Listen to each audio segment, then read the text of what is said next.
Online at techtimeradio.com. Hey, Mark. Yeah, Nathan.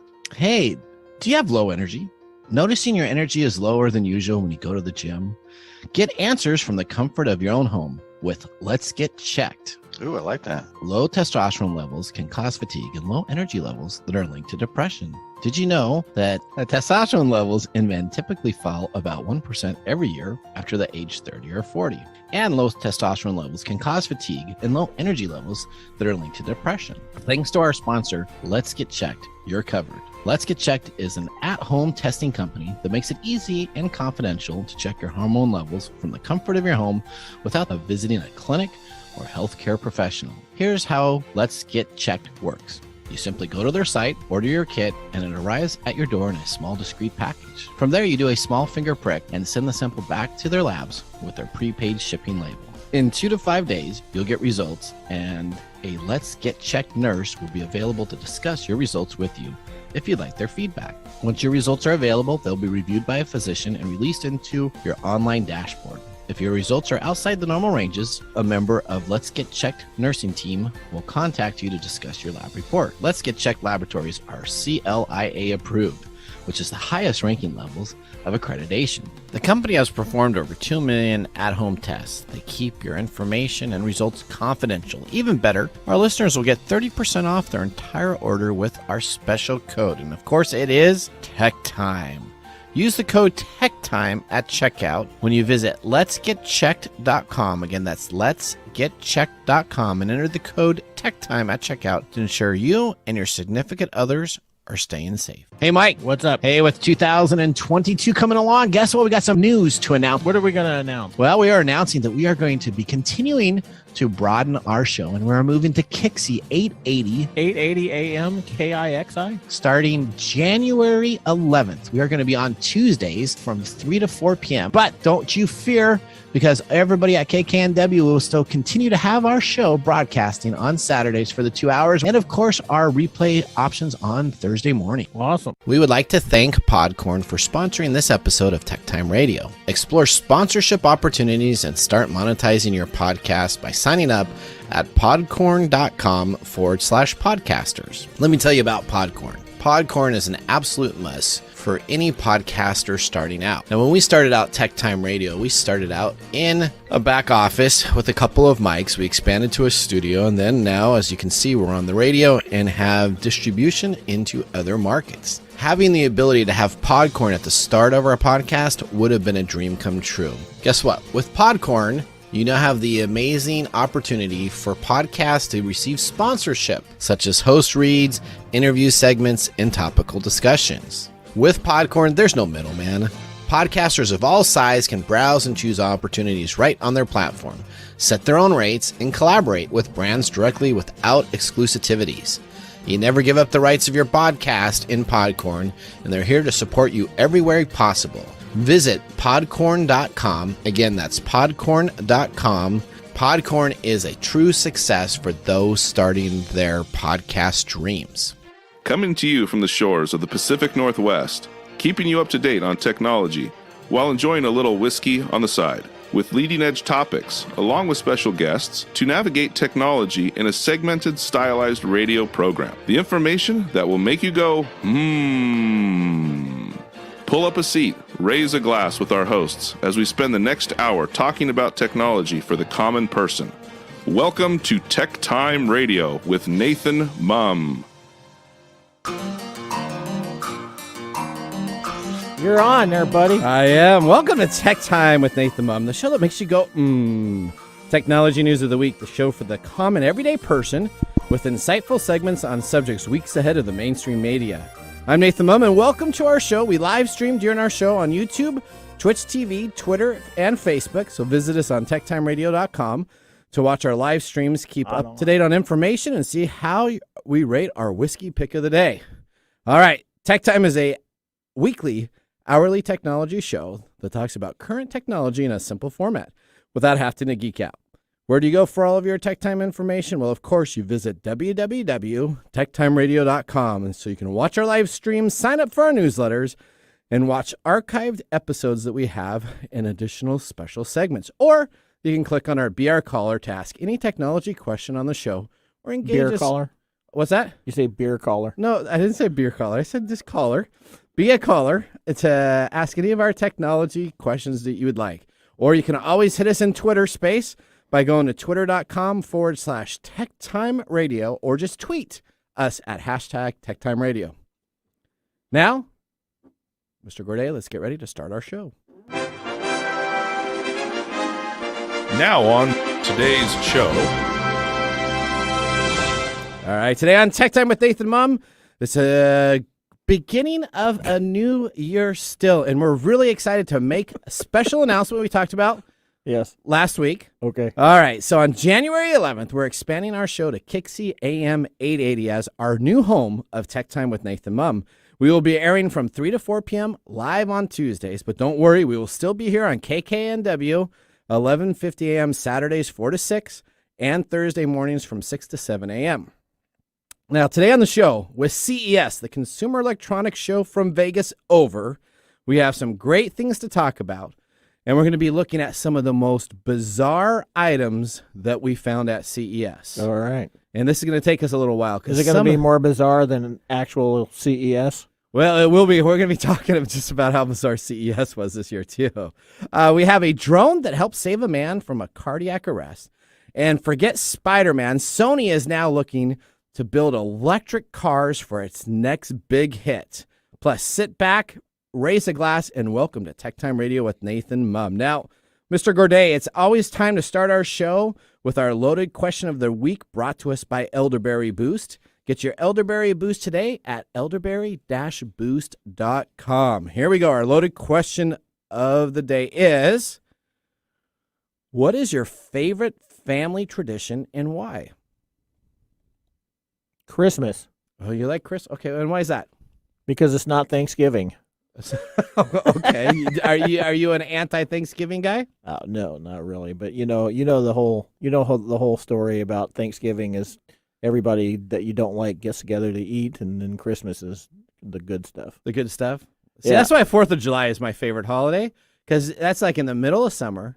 You get to blow up crap, and you only invite people over that you like. There you go. So that is. But I'm going to change mine to Independence Day then. Because right, for the barbecue, if you don't want your family members to come on over Thanksgiving, you have to invite them. That's Christmas, right. You have to invite them. You don't have to invite them to 4th of July. They can go find someplace else to hang out. All right. Oh, okay.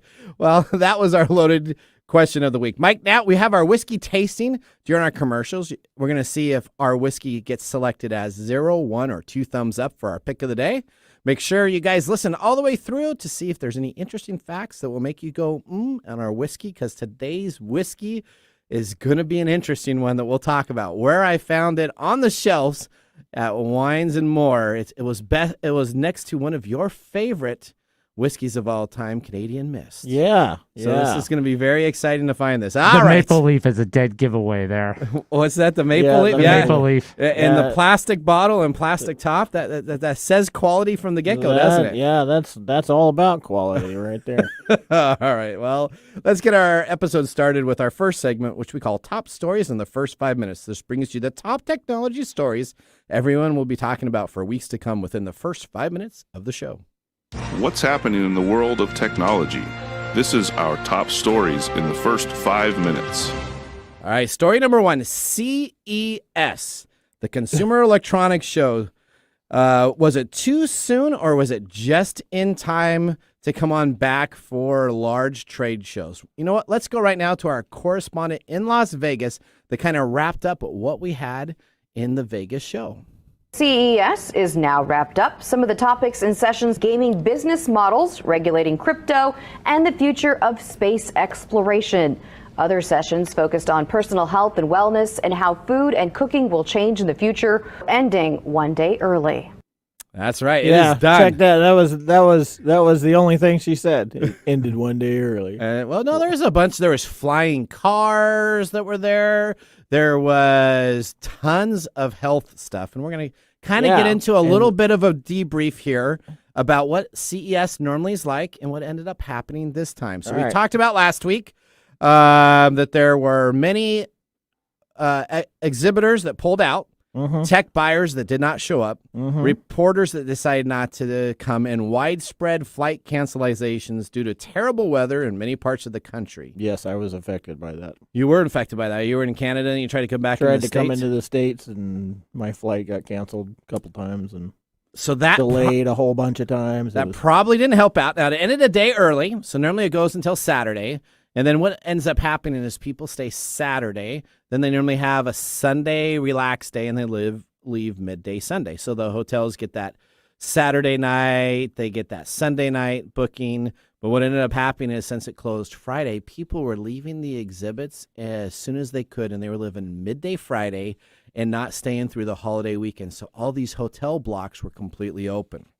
So let's talk about the 2020 edition of CES. Attracted over 170,000 people. But here's what we're at right now. This year, they expected it to be about half that size, but the final numbers coming on back are saying that it was essentially 1/4 the size of what it normally expected to be. Yeah? Yes. What's 1/4 of 170,000? Well, so their numbers are coming on out saying that they may not have even hit 50,000 people that were there in attendance. Yeah, we saw the pictures. Yes, we did. So on Wednesday morning, the keynote was the first for CES ever to have a health company called Abbott's CEO Robert Ford giving a large opening CES keynote in front of 1,500 seats. But wait, it did not start on time. It was delayed as much as 10 minutes so that the floor configuration could be changed to facilitate 700 seats. Yeah, they just pushed everybody up front. They did. They told everybody to come up front. Go they up moved front, the cameras. They moved the camera so it looked like there was a lot of people. And they had spaced out seating so that you could have anywhere between 1, 2, or 3 spaces in between your seats. And they wanted everybody in the camera shot. So they literally, before he was walking on stage, they staged the people that were there so that it looked good on camera. Image engineering. That's finest. Right. That was right. It essentially, during the most of the time there, it was like The Walking Dead is what people were texting back. CES # Walking Dead. From a logistic point of view, 2022 is downright luxurious. Instead of long lines for conference goers waiting for a taxi, there was instead a long line of taxis waiting to catch a fare. Lines for cabs, coffee, and lunches were all short.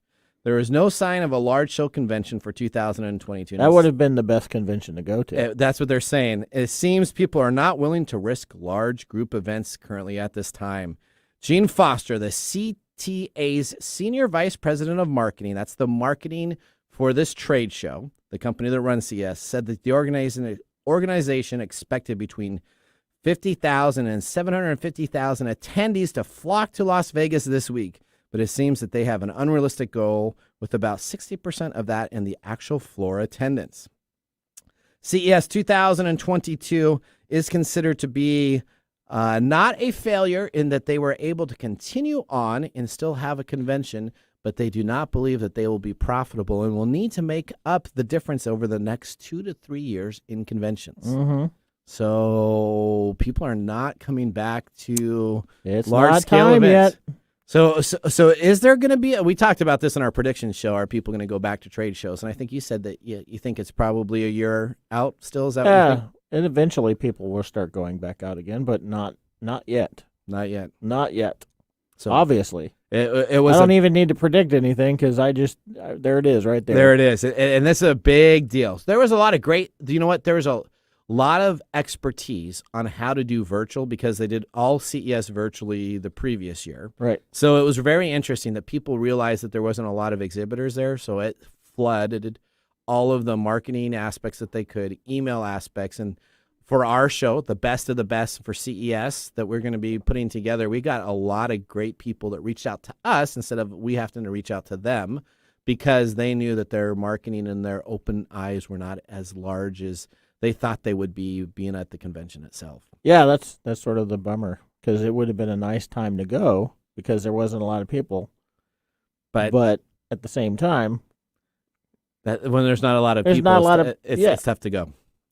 All right, I think you got story number 2, right, Mike? Yeah, we're going to talk about a drone that helped save a cardiac arrest patient in Sweden. Okay, perfect. The autonomous drone helped save the life of a 71-year-old man who was suffering a cardiac arrest. The drone delivered a defibrillator to a doctor helping the man who became ill while shoveling snow outside his house in Trollhättan, Sweden. The man who didn't wish to be named said it was fantastic that it arrived so quickly. He's still alive. He's still alive to say it's fantastic. Yep. So the company behind the drone says that's what it does. It delivers a defibrillator before the arrival of an ambulance. So the company is called Everdrone. Says it took just over 3 minutes from the alarm being raised until the automated external defibrillator, an AED, was delivered. The man was clearing thick snow from his driveway, and he said that when it hit, everything went black and he just fell out. And someone named Dr. Mustafa Ali, who happened to be driving past at the time, rushed to help and alerted Everdrone. And he had no pulse, started doing CPR while a bystander called 112, which is the Swedish version of 911. Okay. And just minutes later, an unidentified flying object came along, and there was a drone with a defibrillator. Wow. Everdrone Chief Executive Mats Sahlstrom believes the technology played a part in the team effort to save the patient's life. I think I would agree with that. Yeah. That's what I'm sure he's saying too, right? Yeah. It's an early medical doctor doing CPR. It's the early defibrillation, and it's the treatment in the ambulance on the way to the hospital, the doctor told the BBC. It's important to understand that there's a chain of events to saving a person's life, and the drone was a very critical part of how that system worked. And that drone is a partnership between the Karolinska Institute, Sweden's largest medical university, together with the national emergency operator SOS Alarm, Region Västra, Gotaland, and Everdrone. So in 2020, the group explored the uses of drones to deliver defibrillators in Gothenburg and Kungälv, I don't know, in western Sweden. And this technology has saved many lives, including this 71-year-old man. So let's talk about this. So instead of Amazon, Amazon was going to be delivering packages to you. Yeah, so we're over here talking about how do I get my book order, or I get my electronics, or give me my groceries via drone. Yeah.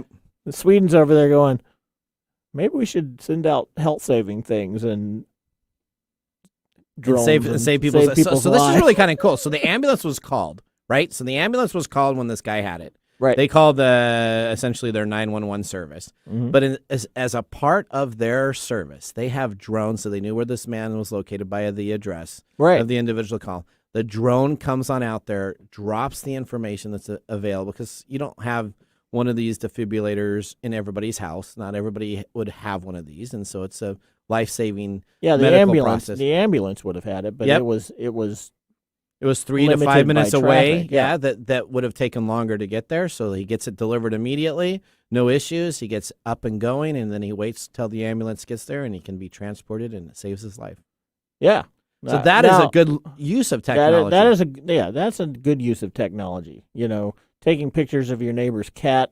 I don't know if that's a good use of your technology. That's correct. So, yeah, it's great.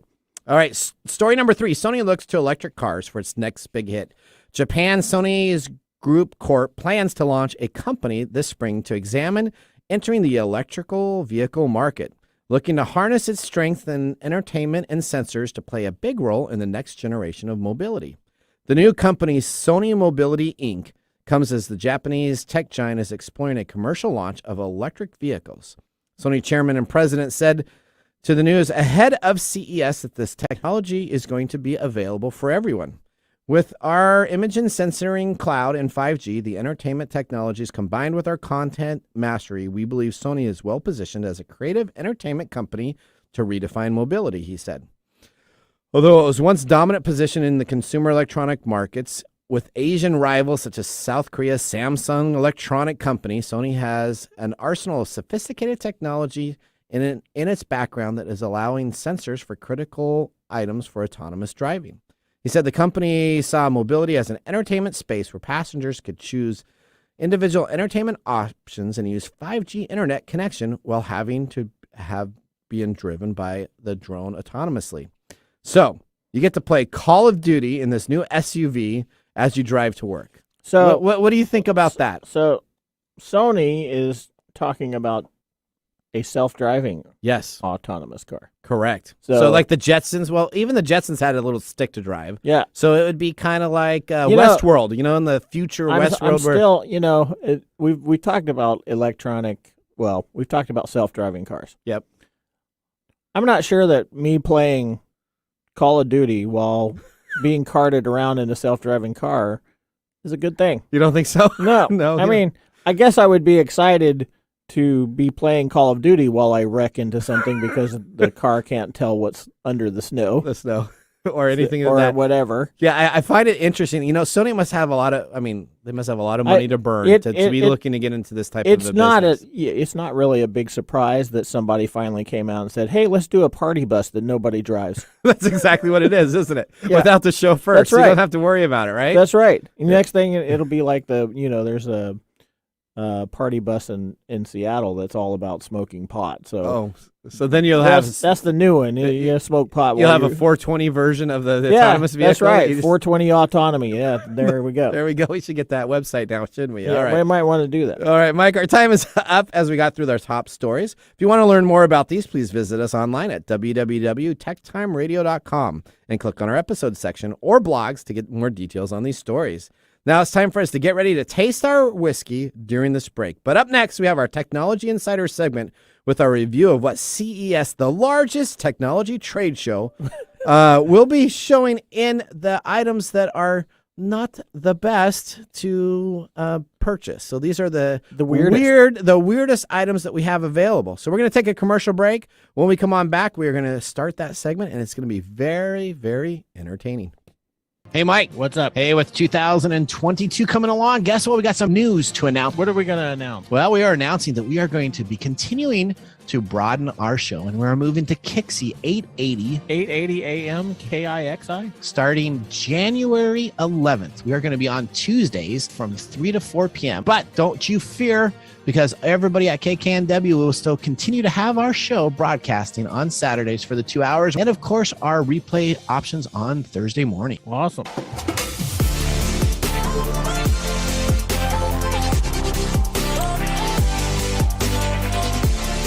All right. Welcome back to Tech Time with Nathan Mumm. We just had our first whiskey tasting, whiskey review. Mike, during the break, we got to sample our whiskey, which is our pick of the day. And we have chosen the Monarch. Well, I've chosen. Yeah. The Monarch you did. Canadian blended bourbon whiskey. 80 proof. This bottle will set you back $10. Yeah, that's what it says. All right. It has a detection of cooked corn, charcoal, palm oil, butterscotch, and light toffee. The palate entry is considered honeyed and pleasant and Who comes sweet, up with these? and ends up on a clean focus in maple sugar sweet. Oh, yeah, okay. This is like the bubbly water of bourbon. Yeah, I did. There's I like did the not, hint of a taste of whiskey here. This is 80 proof, which is actually really scary to me, right? Because I tasted no alcohol at all. It tasted like water. Yeah, it doesn't. I mean, it's really good. Yeah. I mean, if you don't want, this is way better. So this is sitting right next to Canadian Mist. That's You would grab this over Canadian. You can't judge a bourbon by the bottle. Yeah, no, it's that's called bourbon. I don't know what it is. I don't. Yeah, I'm not sure that that's bourbon, but Well, that's what it says. That's what it's listed as. that's that. Oh, same I'm stuff starting to that get we buy a at little the bit of a grocery bite store. now. I'm starting to get a little bit of a bite. Are you? No. Oh, okay. All right. Well, now we're going to take a look at some of our Consumer Electronic Show's weirdest products. This is CES weirdest products shown at CES. We are still building our Tech Time Best of the Best for CES. That's kind of our tagline. We're going to have a full show dedicated to this. Actually, we're probably going to end up having 2 shows because we have like 8 key items that we look for. That's what we had. And last year we had all 8 of them on one show, and each person talked for like 3 minutes. Boom, boom, boom. This time we're going to probably break it up into a part 1 and a part 2. So we get 4 people kind of explaining their products that are available. These products are going to make you scratch your head. And these are products that most of them did not talk about ahead of the show. So this is when you're walking down the showroom floor, you go, what? This is down that little dark alley back in the very back in the corner. Well, back there's some of these are big boys too, and I'm like, what in the world? So Okay. you know what, David? Let's get this segment started. Welcome to Technology Insider. We get the information directly from the source. Absolutely, we do. Okay, we start out our adventure into the weird looking at this company called BuyStamp. Okay, so BuyStamp allows you to sign off on documents, verifying deliveries, and making purchases that are just with the instant of this stamp. It allows you to verify identity and securely indicate that you are who you say you are. The move to the digital documents has made identity verification much more important than it used to be, and BuyStamp thinks that it has the solution in the form of a digital stamp called Chemo. Now, this new tech needs to be seamless to be particularly usable, but what Chemo amounts to is having a huge stamp pad. It literally is a stamp pad that allows you to take your documents that you have, press on it, and then create a stamp. There has to be a better way to do this because essentially you're going to have this now big device in your pockets to verify to verify that you have it. So I'm going to take out my Coinbase wallet and take out my crypto and buy something that I'm going to carry around to stamp electronic documents that you have signed. So instead of biometrics, instead of physical hardware, instead of a signature or biometrics, we essentially are going to have this big, huge key that I press down to that I have to load software for that says stamped by Nathan Mumm. Okay. Well, I think the future of this product is in the title. BuyStamp. BuyStamp. See you later. See you later. You don't think you'd have this? I mean, this is just. I'm not going to carry this around with me. They had a large exhibit booth trying to have people come on up to it, and people would look at it and laugh and take pictures of it, and they didn't realize why. This is an American company too. This is because sometimes you get overseas companies. Sometimes this is actually an American-based company that thinks that this is a great way to have stuff taken care of. Well, sure, yeah. All right. Is it a key ring too?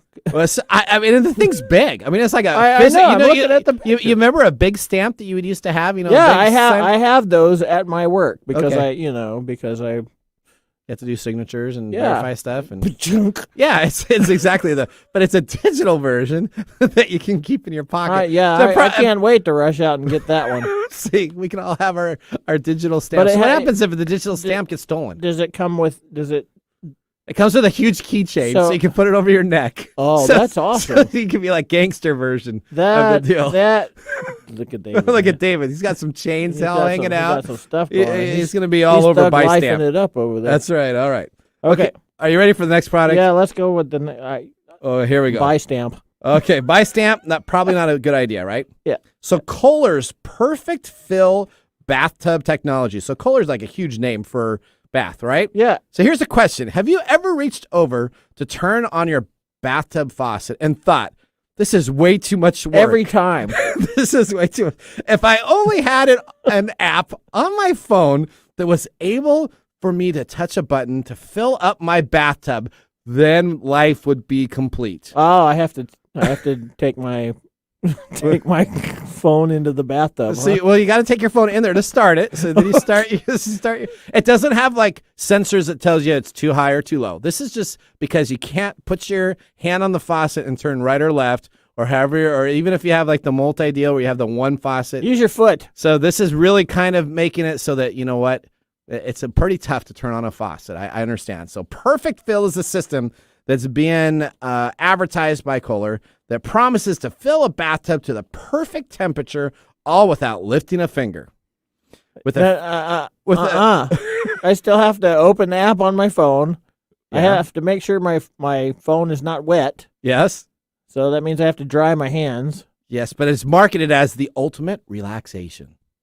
So you got to load a third-party app. Yeah, that you got to make sure doesn't get compromised. That you're hoping for. That's right. You got to take your phone into the bathroom. I guess you could be out like watching the television and say start, but it doesn't have a regulator to stop. It's just going to start filling your bathtub, and then it's going to try to decide what type of temperature you want, and by mixing your hot and cold water. Now, but it doesn't. Does it have a stop button too? It does not. It has a stop button, so you can start it and stop it in the app itself. But, but there's not.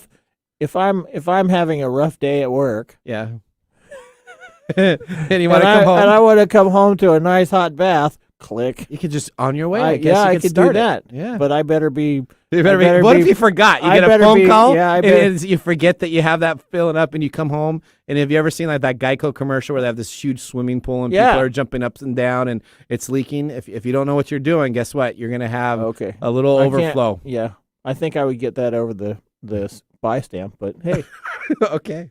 Well, you know what? I like this one though. Oh, here we go. This one's awesome. Oh, this is the. This one I would buy. No, you won't. Wait till you talk about it. No. All right, here we got. We got the Snowbot by Shenzhen Hanging blah blah blah Technology Corporation Ltd. This is not an American-based company. No kidding. It's only a matter of time before the Roomba evolved yet again. It's already taken a new shape as an autonomous lawnmower, and now we have a new variant that has emerged in the form of Snowbot, a fully autonomous snowblower that can handle up to 12 inches of 12 snow. inches. 12, hang on a flat surface that has been paved with pavement. Okay, so That's not going to help I-90 out there at Snoqualmie or Stevens right Well, now.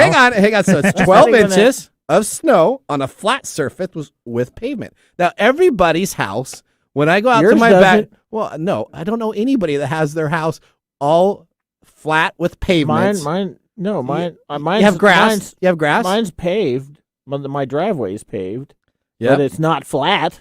Okay, so It's if you well, have grass, isn't dirt, that- or gravel at your home, do not apply for this tool because it will not help you go dang and it. take I was care of the snow. I was really excited there for a minute. See, that's why. Yeah. So Snowbot can be pre-programmed using an app, and it allows you While it's filling my tub. to set coverage areas using the surface of 4 beacons, and these beacons are huge, which are going to get ripped off. See, if you're going to put this out on your paved home that you are on your flat surface, and you only have 8 to 9 inches, because after 12 inches, then this thing doesn't work. This So this would have worked really well yeah. at SeaTac last weekend. When you were when I stuck was- on your yeah. travel, Yeah. they could have the Snowbot out there. They could have the Snowbot out there Well, working. The Snowbot can be controlled via remote control, which can be a lot of fun in the dead of winter in a parking lot. So I go down to my local Kohl's, and I have the Snowbot out there, and I can help them take care of all of the snow that they have as long as it's 12 inches on I a want flat one. surface. I still want one. Okay. I like that one. Okay. That one's weird. That's weird enough to want to buy. Okay, well, you can I'm go buy excited. that. I'm excited. I'm excited. Oh, I'm really excited. I'm right. so excited. I hate that one. Okay, so here's the next thing. This is called the Hummmm. Oh, I like this. The Japanese company Yukai Engineering has Yukai Engineering has brought several strange products to CES over the years, but its latest product takes the cake. Called Hummmm, the product comes as either a kitten or a dog that gently nibbles on your finger when you insert it into its mouth. Okay, why? Why, you may ask? Well, there's no better explanation than the one given by Hummm's website that says the charming gesture where a pet or baby gently nibbles your finger with small teeth has been replicated yet again with this product. Sadly, though, you need to have a hardened heart to scold this act, as Hummmm frees all of humanity from such dilemmas. So you can go on enjoying the gentle nub of an animatronic cat or dog on your finger. Is it weird? Yes. But is it really cute? Maybe. I don't know. So you essentially put it in its mouth.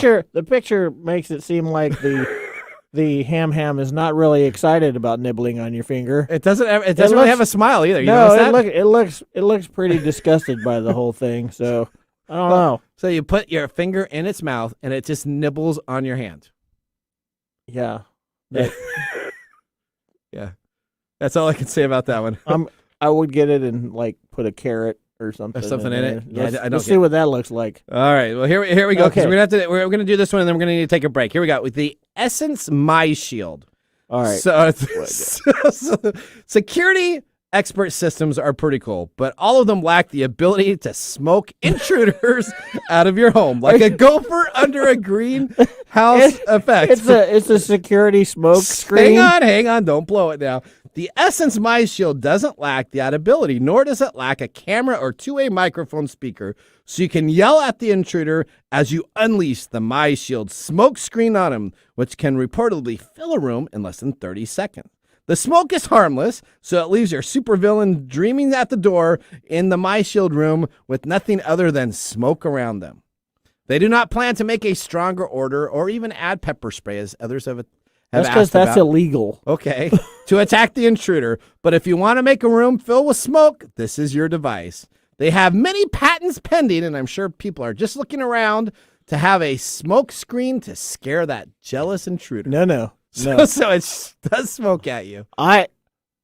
There's a better thing for this. Okay, what is that? I'm going to buy one. Okay. And I'm going to install it in somebody's house, like a buddy's. Okay. Uh-oh. I need to lock my doors. Okay. Right? Yeah. Right. Can you imagine what this would be like on college campuses across the U.S.? So, I mean, yeah, but they actually really have it as they actually really think that it's an intruder deal. But if you're like a prank vehicle, this would be awesome, right? Because you could talk to them, hey, moron. You could put this in somebody's car. You blow it. Oh, you just had to say college campus, didn't you? Yeah. That's the first. Yeah, that's the first thing that this is going to be very popular with college. You think so? Yeah, because and it's not for security reasons; it's for pranking people. Because I would prank the crap out of somebody, and then you could watch it and videotape it. Yeah, wouldn't you? Wouldn't that be they're hilarious? selling it as a security that would system. be hilarious. Watching you at your home, you just got home. You used your Kohler fillable bath thing. Yeah. You know, your Snowbot's out there taking care of the driveway. House, you got your little finger nibbling on your little whatever thing. And then your whole room fills up with smoke in 30 seconds. 30 seconds. There you go. All right, here we go. Last one, and then we're going to take a commercial break. This is called the Climber, CLMBR. Now, this is a pretty nice deal. This is essentially the Peloton's version of a vertical climbing machine that you can have in your house. The problem is who has 15-foot ceilings? Because this device is 7 feet tall. It is a huge contraption that comes on in, and it's supposed to be like a simulation of you climbing and hanging on. It's got a little television that you can probably watch different items. What am I climbing? You're climbing. It's stationary.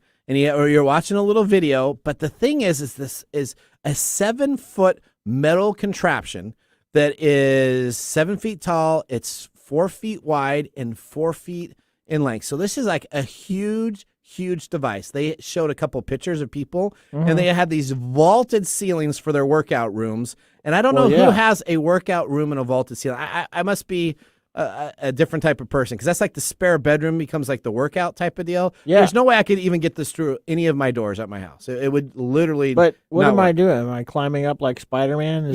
You're climbing. You're just moving up and down, and this is Climber, and you're watching a little video. So it's got like you're in the Grand Canyon. You got your little Peloton video going on. Yeah, and they're telling you, way to go. You're hanging on the side of Grand Canyon. And this one, I guess, if you let go, I guess you don't have to worry about falling. So it's a climbing machine. It would be cool if the little video said as you climb down, as you stop.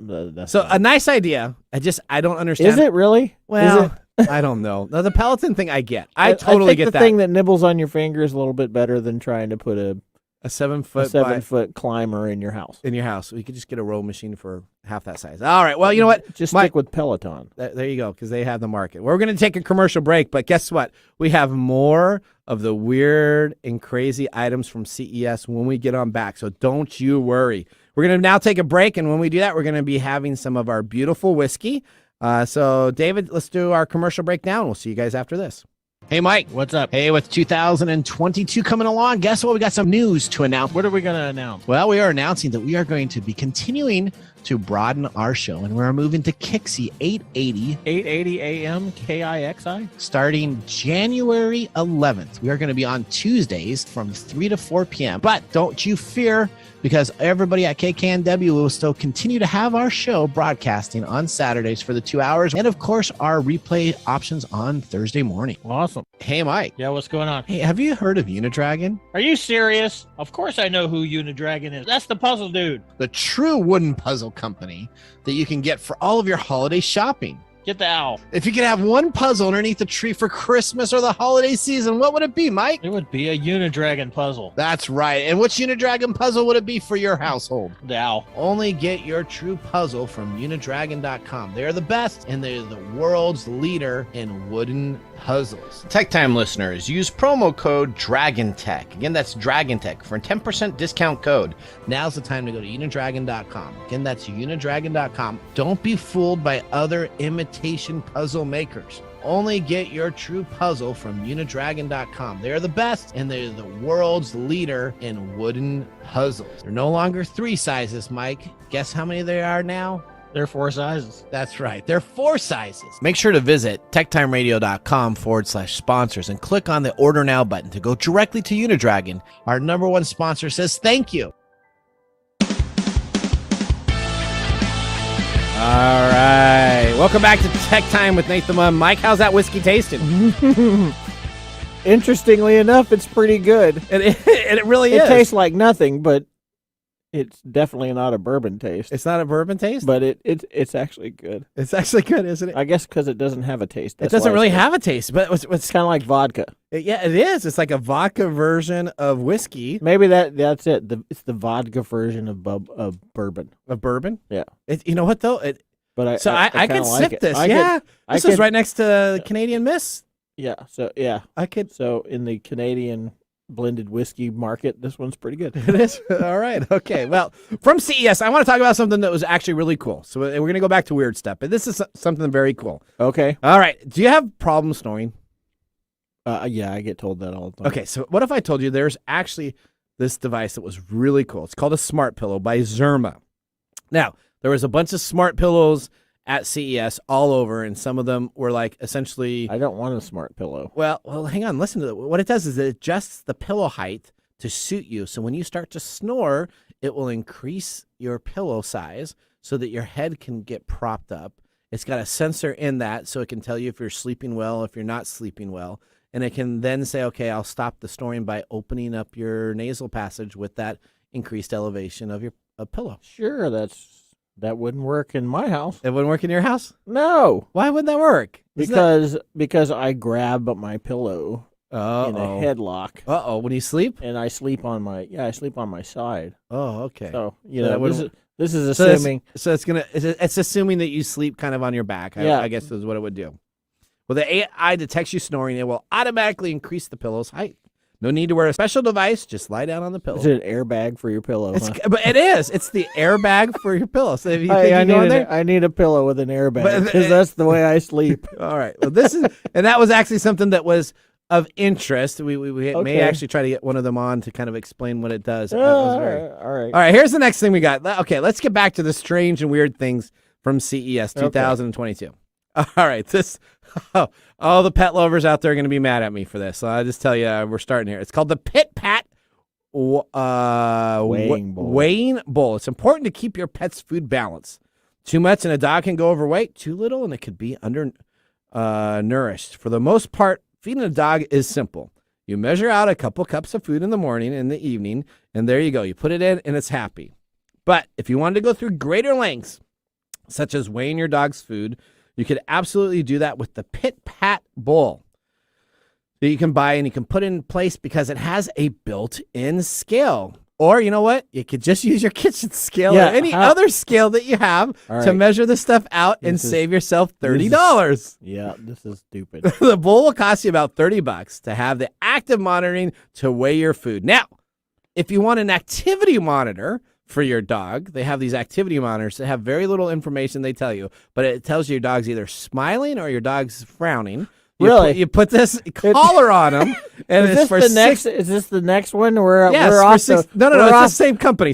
Oh, okay. For $65, you can put this collar on, and then it will tell you if your dog's happy or sad because it will monitor your dog's feelings. Oh, I need to get that. Or I need to get all this so I can put the thing on my dog to find out if it's smiling or sad, so I can call my pet psychologist to tell me to put more food in the bowl. Yeah. Or you know what? If you really want to keep track of your dog, since it has that high-end monitor In that $30 bowl, you can actually get a GPS from this company for your dog also, so you can track where your dog is at all times. Is that like? Now, is that something that really happens, that people need a GPS tracker for their dog? Don't most dogs stay with I know that there's tracking chips that you can people put have chips in there, but do you really need a GPS tracker? I mean, well, you have, I don't know, because you never know what your dog is doing when you're not at work. It could be going down the block and partying down with his buddies. With his other buddies. So you can be like, hey, get back home. That's then right. You can look at the monitor and it'd be right. like a big happy space. Like, hey, and be like, hey, what are you doing? Yeah. All hey, right. I left 5 pounds in your weigh bowl. You need to get back and start working on it. Oh boy. All right. Well, the next one, you know what? It kind of goes to the crapper. So we're going to talk about the Toto Wellness Toilet. Chances are you've heard and you've sat on a Toto toilet. Totos are known as being dedicated as a large brand, but they are now leveraging Ubiquiti, which is a wireless company, to go straight to the source to get a report on your health. The Toto Wellness I can't wait. Toilet, well, still a concept, is designed to read a smart toilet. Read everything that goes into the smart bowl, collect data on it, and report back through the smartphone app how you're doing. Oh my which in God. turn generates notifications that recommends adjustment to your diet to provide healthy metrics. So This just is think you have that me burger. I'm eating too much iron. Is that too much red meat? What are you doing? It's a neat concept. The metrics that can provide people the health conditions is still accurate. It'd be a huge boom in remote medicine. Still, there's another case for this tech industry into the satire into reality, which bears to mention the aspect alone. Just think, you could track your information and tell me how you're crapping, and if I hacked into that, I could be like, gee, Mike's a bad crapper. Yeah, All we're right, analyzing the crap out of everything now. So there you go. So the wellness toilet. I do not think I will ever have one of those in my life. You know what I would do with it? What's that? I would experiment. Experiment? I would take stuff out of the cabinets and dump it in there. Whoa! David was going to say something. You all right there? Yeah. All right, here we go. I would like dump tomato sauce in there and see what would happen. See if it really happened for stuff. Yeah. There you go. David's sending you some napkins there, Mister. I know. I feel terrible. Yeah. Okay. All right. Abuse. Well, let me talk to you about the next thing as you're cleaning up the mess there. Well, at least I don't have to worry about COVID over here. All right. So you have, what size are our phones? Our phones are kind of this rectangular size, right? Yeah. Haven't you ever just sat back and said, you know what? I want to have a phone that's a circle. I want a circle for a phone. I want a circle phone because everybody goes around saying my current phone configuration does not work for what I need. So guess what? Well, what's that? I'm going to pour more whiskey. You're going to pour some more whiskey? Okay. Pour more whiskey. So forget books, forget the whole idea of paper, magazine, postcards, or anything that's a rectangular Will shape. It let me hold it better so when I'm trying? Because look at this, how it's designed. I am look how it's designed. I'm not a selfie person. Okay. Right? Uh-huh. But I had to take them for, just for S&G and for things.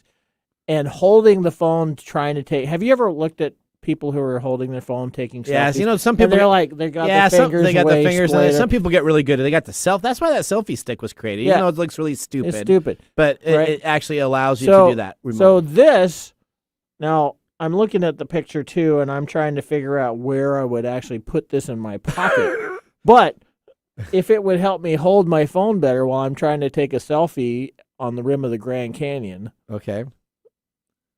It's not even the size of a pocket watch. So the idea, if you made it the size of a pocket watch, maybe it would have some nostalgic type. That would be fun. Yeah, it would be kind of cool, right? Pocket watch. No, it's not. It's just huge. This thing is huge. It's like speaker. It's bigger than our speakers. It's bigger than a headphone. So our headphones that we have on currently right now, which are 3 to 4 inches in diameter. Let me have a phone the size of a softball. Yes. Where am I going to carry that thing? I don't know. People are going to think I have a tumor. Or they're going to think you have like a can of tobacco in your back pocket if you put your phone in there. I know. So the Circle phone is available for Android right now. Just go to Circle Phone. I'm going to get that. CYRCLEphone.com. These are stuff I would get just because they're so weird and dumb. The problem is the people that sell these actually are like totally into it. I know that's marketing right there. Last thing we have here for our 2020 is to end is a Korean company from IL Science has created Folink, which is said to restore hair loss by stimulating hair follicles with microcurrents and 4-wave LEDs to restore the biorhythms. I totally need that. of You your need that, tired too. scalp. I guess Yeah, I think both of you need that. we do. Phonique also includes a scalp camera. That's what I want. A scalp camera that is said it can measure hair in scalp conditions in order to make recommendations for proper shampoo. Oh, that's awesome. And other hair care products. Okay. What happens when I throw that into the crapper that analyzes stuff? It'll say, hey, you got a follow. Hey, boy, that's a real BS. All right, whether or not it works is up in the air, but humans have been looking for the miracle of hair loss cures for centuries. So why not create a company that says that they have a camera built into your scalp to make sure that they know your hair can regrow again? Next thing you know, no clinical research has been done. Roomba's gonna do that Right. to help that out. It's gonna just sit there and go on. You can be On your sitting head, there. so it'll Yeah, stimulate. like and the then little you- thing that nibbles on your finger. That's right. All right. Well, that ends our segment. That's we hope you another enjoyed definition of a more snowblower. of our offbeat technology items from CES. Even though we think that they're kind of weird, it does not stop inventors from making more items that are unique. And these unique items sometimes end up becoming the next. They really need to next keep major making thing. this stuff so that I have something to laugh at. All right. Well, when we turn, we have Mike's mesmerizing moment brought to us by Story Coffee and pick of the day. It's been a great hour. So we are going to see you after this commercial break. Hey, Mike. What's up? Hey, with 2022 coming along, guess what? We got some news to announce. What are we going to announce? Well, we are announcing that we are going to be continuing to broaden our show, and we're moving to Kixie 880 880 AM KIXI? starting January 11th. We are going to be on Tuesdays from 3 to 4 p.m. But don't you fear, because everybody at KKNW will still continue to have our show broadcasting on Saturdays for the 2 hours, and of course, our replay options on Thursday morning. Awesome. Hey, Mike, What? have you heard of Elderberry? Only in reference to a Monty Python movie. Well, let me tell you, Elderberry Boost, again, that's elderberry-boost.com. Elderberry Boost. Yes, Mike, that's Elderberry Boost. You can choose organic Elderberry Boost, that 8-ounce size. That's available on sale right now at $11.99. But you're listening here right now on TechTime Radio, so you need to go to Elderberry, that's ELDERBERRY-boost.com, and get some today. Elderberry Boost. Elderberry is an all-natural organic immune system booster and antiviral. Elderberry is known to actively fight against viruses, including colds and the flu. It also works as a natural remedy for allergies, cancer, digestion, heart disease, high cholesterol, headache, toothache, weight loss, and reduced inflammation. It's a natural and healthy diuretic and has many antiviral properties. While it is famous for fighting the flu, it is effective for any illness. Elderberry Boost was created to provide a quality organic elderberry to their customers. After searching years ago for a perfect elderberry syrup, none could be found, so they essentially created their own homemade recipe. If you would like to get 15% off your first order of Elderberry Boost, just put in the discount code TechTime at checkout. Again, that's elderberry-boost.com. Elderberry Boost. This is Mike's mesmerizing moment, presented by Story Coffee. Visit storycoffee.com. You were asking me about snake oil. I was. Well, we're just talking because we're talking, some of these things we talked about CES. Do they really work? Do they know? So tell us about snake oil. What are your thoughts on that? This is more or less just an expansion of that. As we see the technology advancing, we're going to see technology advancing in ways that aren't really helpful to human beings. This whole idea of something that's going to analyze your scalp. Yeah. And it's going to tell you what shampoos to buy is exactly the same thing as just going to your dermatologist and asking, what should I do with that? Nothing. You can get plugs. Yeah. Okay. Right? Yep. But we do that because there's a market, right? There's always a market for snake oil salesmen because of the value system around whatever it is they're selling. So with this Phonique thing, Yep. right? Baldness is supposed to be a bad thing. Yeah. I was raised that was a bad thing. Okay. I don't know why it's a bad thing because I enjoy it. I don't have to worry about getting my Jean-Luc hair cut. Picard, he's Yeah, considered exactly. one of There the you go. sexiest guys back in there the you go. Yeah. Bald has become sexy over the years, but the funny thing is that we've created this social system around insecurity about men losing their hair, and these people can come in with anything they want and say, "Hey, this is the cure," and people will buy that because it takes advantage of our need for Social Security, not the Social Security, not the administration, but security in social situations and scarcity. It takes advantage of all these little psychological drives that we want to be accepted, and so we will spend money on things that don't work in order to be accepted, and these people know that. That's what it is. About. Yep. All right, so let's talk about our pick of the day here. All right, and you actually refilled it back up again. So let me. Well, yeah, I spilled it all over myself. You spilled a little bit. So this is the Monarch Canadian Blended Bourbon Whiskey, 80 proof, $10. This is $10. This is not bad. For the value price, I'm almost giving it 2 thumbs up. I'm gonna give you. This is funny because I'm gonna give it a thumbs up. It's not bourbon. Okay. It doesn't taste like bourbon. Okay. But it doesn't taste like anything, so I'm going to give it a thumbs up based on the fact that it does alcohol have a pleasant little taste to it. All right, David's saying we're going to need to end the show here. So make sure you guys listen to us starting Tuesday on Kixie 880. From all of us at TechTime Radio, remember, the science of tomorrow starts with technology of today. Bye-bye.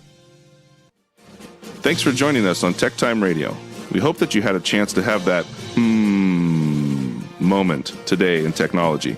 The fun doesn't stop there. We recommend that you go to techtimeradio.com and join our fan list for the most important aspect of staying connected and winning some really great monthly prizes. We also have a few other ways to stay connected, including subscribing to our podcast on any podcast service, from Apple to Google and everything in between. We're also on YouTube, so check us out on youtube.com/techtimeradio, all one word. We hope you enjoyed the show as much as we did making it for you. From all of us at TechTime Radio, remember, Mumm's the word. Have a safe and fantastic week. The views expressed on this program are the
Hey, with 2022 coming along, guess what? We got some news to announce. What are we going to announce? Well, we are announcing that we are going to be continuing to broaden our show, and we're moving to Kixie 880 AM KIXI? starting January 11th. We are going to be on Tuesdays from 3 to 4 p.m. But don't you fear, because everybody at KKNW will still continue to have our show broadcasting on Saturdays for the 2 hours. And of course, our replay options on Thursday morning. Awesome. Hey, Mike. Yeah, what's going on? Hey, do you ever feel tired, have a headache, or maybe a little bit under dehydrated? Yeah, I get told that I need to hydrate more often. Guess what, Mike? I have a solution for you. What is it? Hydronic Hydration. The electrolyte power drink packets are available for you now. Started in the midst of the pandemic, the founder of Hydronic Hydration, a frontline healthcare worker, started developing constant headaches. Do you know that most powdered drinks on the market have tons of sugar and caffeine, especially those Rockstar and Gatorade substitutes? Yeah, like you drink. So I'm going to need to change. So what did the founder do? Well, that's why he created Hydronic Hydration, sugar-free, keto-friendly, plant-based, antioxidant-rich electrolyte powdered packets for daily use, containing all the essential vitamins and minerals with a refreshing taste. Their product contains elderberry, which has immune-boosting properties for supporting during cold and flu season. Hydronic Hydration electrolyte powder packets can also fit in your bag or suitcase when traveling. Your busy days in 2022 can change. Do you want a sugar-free, keto-friendly vitamin drink to give you hydration boosts? If so, give Hydronic Hydration a try. You can visit the website at www.hydronichydration. It's www.hydronique hydration.com. That's the word hydration and unique mashed together. Or you can search for Hydronic Hydration on Amazon.com or on their own website at hydronichydration.com. We would like to thank Podcorn for sponsoring this episode of TechTime Radio. Explore sponsorship opportunities and start monetizing your podcast by signing up at podcorn.com/podcasters. Let me tell you about Podcorn. Podcorn is an absolute must for any podcaster starting out. Now, when we started out TechTime Radio, we started out in a back office with a couple of mics. We expanded to a studio, and then now, as you can see, we're on the radio and have distribution into other markets. Having the ability to have Podcorn at the start of our podcast would have been a dream come true. Guess what? With Podcorn, you now have the amazing opportunity for podcasts to receive sponsorship, such as host reads, interview segments, and topical discussions. With Podcorn, there's no middleman. Podcasters of all sizes can browse and choose opportunities right on their platform, set their own rates, and collaborate with brands directly without exclusivities. You never give up the rights of your podcast in Podcorn, and they're here to support you everywhere possible. Visit podcorn.com. Again, that's podcorn.com. Podcorn is a true success for those starting their podcast dreams. Coming to you from the shores of the Pacific Northwest, keeping you up to date on technology while enjoying a little whiskey on the side, with leading-edge topics, along with special guests, to navigate technology in a segmented, stylized radio program. The information that will make you go, Pull up a seat, raise a glass with our hosts as we spend the next hour talking about technology for the common person. Welcome to TechTime Radio with Nathan Mumm. Welcome to Tech Time with Nathan Mumm, the show that makes you go, Technology news of the week, the show for the common everyday person with insightful segments on subjects weeks ahead of the mainstream media. I'm Nathan Mumm, and welcome to our show as we live stream during our show on YouTube, Twitch.tv, Twitter, and Facebook. So visit us on TechTimeRadio.com right now to watch our live streams. Keep up to date with all of the information by subscribing to TechTimeRadio.com. TechTime is a weekly hour technology show about current technology in a simple format without having to geek out. Where do you go to get all of your TechTime information? Again, at TechTimeRadio.com. You can watch the live stream, sign up for our newsletter, listen and watch archives, purchase merchandise, and even ask a technology question with the BA caller to ask us a technology question that we may replay on the air. Or you can engage us on Twitter during the show at hashtag TechTimeRadio, and we'll respond during the show. All right, Mr. Sure? I'm dead sure. I got it right up here ready to go. So All right. somebody texts me and Let's go. That we're ready to go. All right, David, let's start the show. now on today's show. Thanks for joining us on Tech Time with Nathan Mumm, the technology show that makes you go, We are excited to announce that starting January 11th, we'll be expanding our show to Kixie AM 880 as our new home for Tech Time with Nathan Mumm. We will be airing 3 to 4 p.m. live on Tuesdays, but don't you worry. We will still be here on KKNW AM 1150 Saturdays from 4 to 6 p.m. and Thursday mornings from 6 to 7 a.m. We also have some really exciting news. We are going syndication wide, and we'll be talking about that as we have coming up. We will look to be in the New York, Boston, Chicago, and airwaves coming up really soon. So that'll be really exciting. There'll be more shows listening to our Tech Time Radio with Nathan Mumm across the globe. Yeah. I just got to get somebody else now over the pond, so I can get somebody either in Africa or somebody else, and then I can say that we are a global store. Yeah, you got connections there. I do have some connections over in Africa, so maybe I can work that out. All right, on to today's show. We're going to be talking to a manufacturer that recalls its products after users smell smoke. Yeah, that was funny. This is funny. We have Protect Yourself today with our guest, Nick Espinosa. We kind of sent him a last-minute email. This is our last live 2-hour Saturday show that we've done, right? So we got the first hour, so we're excited to have him on back. He's kind of one of our main featured guests. We'll have him on the show, and I'm sure he'll be on our upcoming show on Kixie AM 880. Airing Tuesdays from 3 to 4 p.m. And then we have a computer with a second screen built into the keyboard we're going to be talking about. Reveal at CES has a screen built into the keyboard. And that's what everybody says. I kind of go, Why would I want a screen built into my keyboard? I'm gonna tell you why, and I'm going to tell you that this is one of the coolest things. I may actually buy a laptop straight off the factory shelf, brand new, pay the premium price just for this feature. Really? Yep. It's like a so two-monitor. not you. Is that? It is. All right. So of course, we have letters, and we have This Week in Technology, all to fill up our show.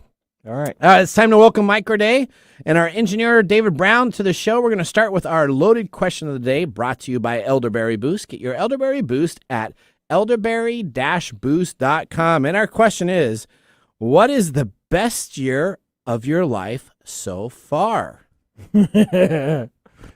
Yeah, a loaded question. What's your best? That is a loaded question. I know. That's why we asked. Yeah, because I should say 2021. Okay. Because I got married and I got some. 2021 was the best year of your life. Yeah. Well, really, that's what I should say. Okay. And what are you gonna say? I got married and I saw some success in my consultant business and everything like that. Okay. But I could say 1977. 1977. And why is that? Because I'm a huge Star Wars nerd. Okay. And Star Wars came out and changed the face of America. Okay. And were you in line to watch it? No. No, I was a kid. Okay. And my parents took me to the drive-in. We went to the drive-in. I don't know if you know what I know what a drive-in is. Absolutely. You pack in as many kids as you can in the car, and you all go on in there, and you have popcorn. We sat in the drive-in with that funky speaker on the window. Okay. And watched the historic playing of Star Wars: A New Hope. Oh, that would have been huge back in the. That was huge. That was huge. That was huge. That's right. I was at the Cochise. Luke and Leia had that little thing going on. Nobody knew that they were brother and sister yet, right? The whole incest thing. Yeah, that's all right. It was at the Cochise Drive-In, which was summarily destroyed and made into a parking lot. I think shopping mall.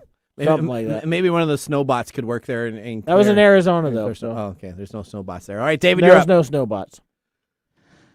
I'm going to say, along Mike's lines a little bit, I better say 1996, because that's the year I got married and graduated from Washington State University, all within the span of, about 3 or 4 months. All right, okay. There we go. All right, I'm going to say 1992. I got married in 1993.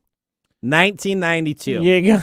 So you're not supposed to. You're supposed to say the year you got married. No. Why is the question? What's the best year of your life? So I was dating my bride that I've now been married to for 35 years. I don't know. It's forever. It's been over 20 years. Yeah, 20 years, maybe 30 years. I can't. 27. 27, I think is what. Yeah, it is. do some math there. Yeah, do some math. I'm gonna get in trouble. But yeah, you are. 1992, senior year in high school. Right. Mm-hmm. I'm working at the Royal Fork Buffet, and I just quit there, and I started working at the arcade that was near the college. And here I am working at an arcade, fixing machines up. This is the dream job, getting paid minimum wage back in the time. And I'm dating. It was like $3.50 an hour. Huh? Yeah, dating my to-be wife, and everything was easy then. I'd wake up, never have any aches. I could do whatever, do crazy stuff. It was my senior year. I'd say it's probably the best year. Yeah. We could talk about this all day. We could. All right, but we don't because we have a big show that we need to get to. Yeah, Mike, David as always. David just gave you the. He gave me the hurry. Oh, the one finger salute. The one finger salute. All right, Mike, as always, we have our whiskey tasting during our commercials. We can either select our whiskey with 0, 1, or 2 thumbs up for pick of the day. We'll be talking about it after our first commercial break. Now let's get our episode started with our first segment, which we call Top Stories in the First 5 Minutes. This brings you the top technology stories everyone will be talking about for weeks to come within the first 5 minutes of the show. What's happening in the world of technology? This is our top stories in the first 5 minutes. All right, story number 1. ASUS recalls products after users smell smoke. ASUS has been forced to issue a product recall after reports from some users that its motherboard was melting. Reports emerged on social media that a number of affected That's not a good thing. Z69 Hero motherboards made by the computer company were burning and producing smoke after normal use. So they're not even overclocking these. They're just actually turning them on and using them, and it starts smelling like a toaster. And you know, the worst smell is electronics burning. Oh, I hate that. Right? I mean, so wood smells great. Barbecue smells great. You get that smell of... That chemical smell. Yeah. Oh, it's absolutely... ASUS acknowledged the fault and said it could potentially affect units that have been manufactured in 2021. And get another one of these great 2021 stories. So you got a brand new computer, you're staying at home, staying safe from COVID, and all of a sudden you get a ASUS motherboard that will decide to melt down when it's being used. Nice. Z69 Hero is a high-end motherboard used for gaming and desktop computers. The motherboard is a bit into which you plug in all of the parts of your PC. So this is the main brains of your computer itself. Yeah, that's awesome. The majority of the affected reported seeing a BIOS warning code 53 on the screen, which indicates a memory installation failure, followed by smoke, and they found burn marks on the product. As social media reports with Reddit reported actual fires being sparked with this. ASIC acknowledged the issue. And they better. And on a website that it warned the fault could affect these manufactured 2021 with specific part and serial numbers. If you contact them, they will send you out a new motherboard to have you in place in their system. They won't put it in for you, but they'll send you out a new motherboard. Well, you can get technicians. You can get technicians, yeah. So you buy yourself the $600 motherboard that melts down, and so then they'll send you another $400 to $600. Hey, I smell smoke. Okay, we'll send you a new motherboard. Yeah, there you go. You know what? I don't have that motherboard, but if I could just find those serial numbers somewhere on the dark web, maybe I can get. What are you going to do with an Asus motherboard? I don't know. You don't have an Asus. I just got an Alienware computer. I'm so excited about that. I know. So I can finally maybe destroyed. That was destroyed in shipping. shipping. Yeah, it was a crazy story. That's all right, awesome. You got story number 2, Mike. Yeah. So E3. You know what E3 is, right? Yeah, that's the video gaming big convention that they have. Yeah, I think they took their cue from CES and decided that they are going to be all virtual again. Well, that's probably a smart idea. Yep. So E3, if you don't know, is the Electronics and Entertainment Expo. It's one of the biggest video games expo in the world. So I do PAX here locally in the Pacific Northwest. Right. Pretty big thing, but it's got board games, and E3 is specifically tailored just to video games. Right. So E3 is another event that will go online, completely online, due to the recent increase in COVID-19 cases. This marks the 3rd year that it will be completely virtual and will not be held in person because of the pandemic.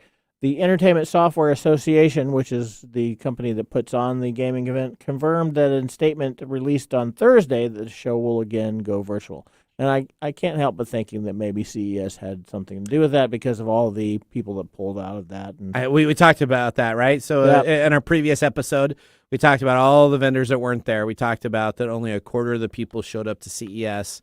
Very low numbers. I think E3 was watching what CES did and said, you know what, during CES, no one's showing up. Forget it, guys. We don't have the time to do this. You guys were going to do it virtually. Yep, so I'm thinking that's what happened. But E3 regularly takes place in early June, but the ESA has not yet confirmed the dates for the next show. Previous 2 shows consisted of live streams and previously recorded videos from publishers and developers showing their upcoming games.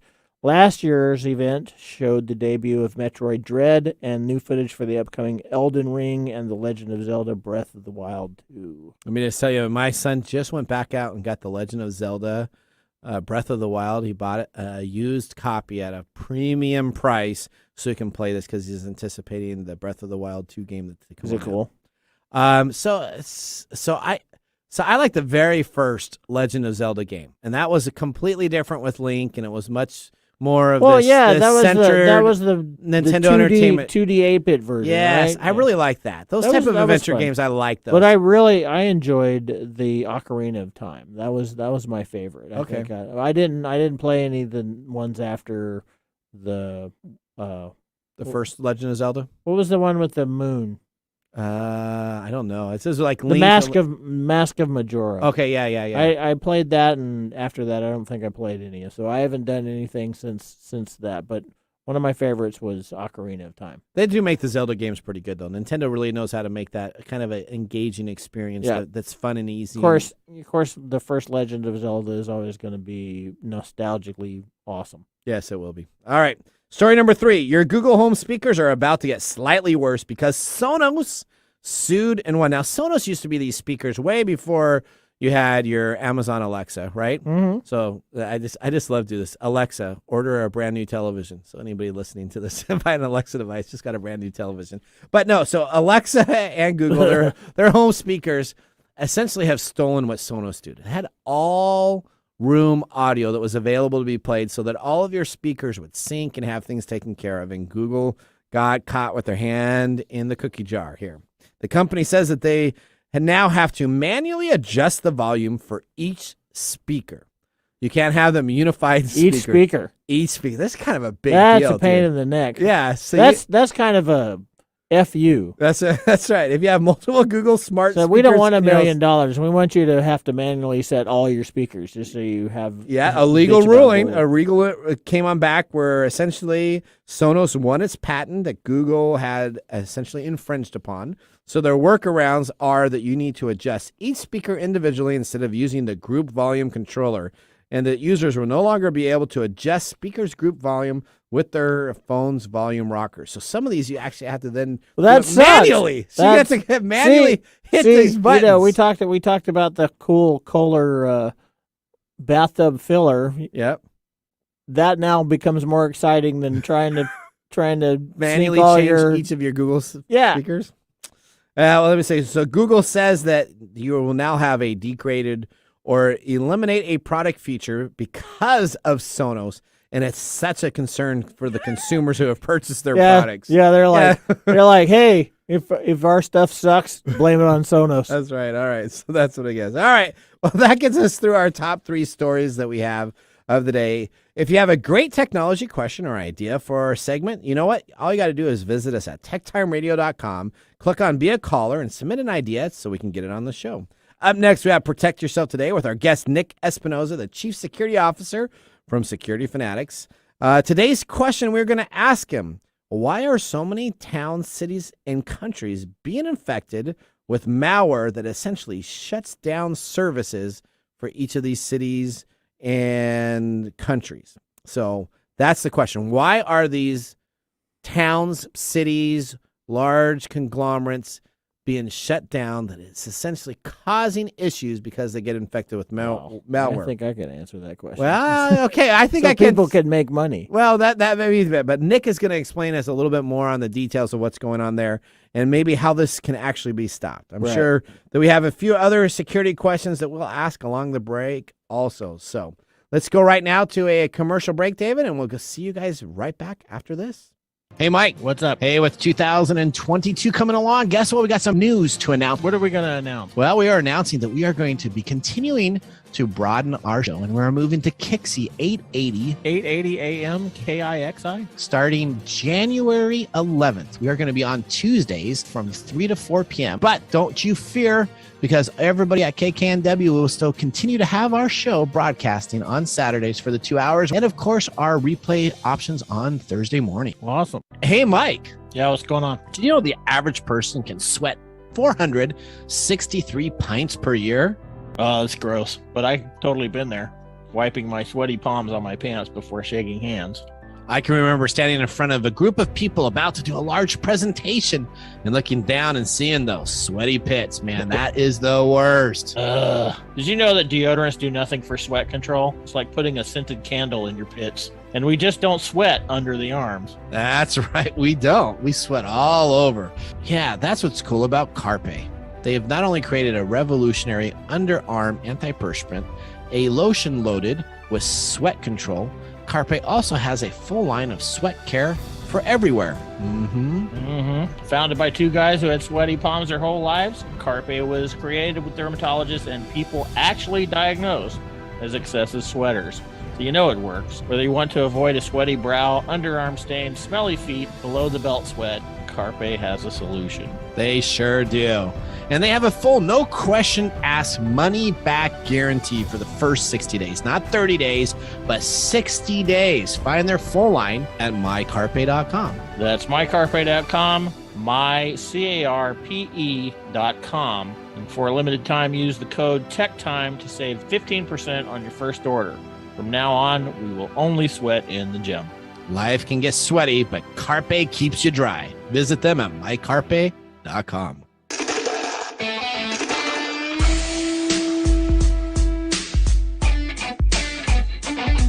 All right, welcome back to Tech Time with Nathan Mumm. Now, during the break, we sampled our Irish whiskey. You're not normally a big Irish whiskey fan. I don't really go for Irish whiskey, but this one's pretty tasty. So this is 80 proof, $29. It's the Hellcat Maggie. It's for those who defy convention and do things on their own rebelliously.